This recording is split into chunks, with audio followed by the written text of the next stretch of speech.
Life. What is something you would never tell anyone for the rest of your life?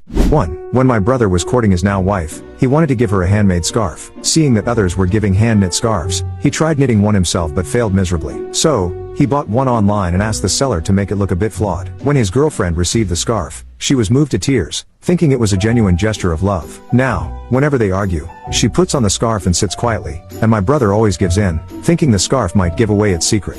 2 years ago, while studying at home for graduate school exams, I had a moment of frustration. Out of nowhere, I grabbed my dad's cigarettes and smoked a few puffs in the bathroom. I'm a girl, a straight A student, very introverted, and had never even dated before graduating from college. The cigarette smoke was harsh, so I threw it in the trash. 2 hours later, when I came out, I found the bathroom filled with thick black smoke. The cigarette had set the trash on fire. The toilet was scorched black. That night, my dad and mom teamed up and gave my little brother, who was in high school, a beating. They didn't give him any money for a month. The thing is, my brother actually smoked at that time, and he thought he had accidentally caused the fire. Now, 2 years later, I've graduated, but every time I see that burnt bathroom, I still feel sorry for my brother. 3. When I was little, my dad was a night shift taxi driver, so he slept during the day and could fall asleep within seconds. One time, while we were watching TV, he suddenly started snoring. I thought he was pretending, so I took his lighter and briefly burned the bottom of his foot. When he didn't react, I thought he was really good at pretending, so I kept at it for about 10 seconds, until he suddenly jumped up with a yell, clutching his foot. I just stood there, dumbfounded,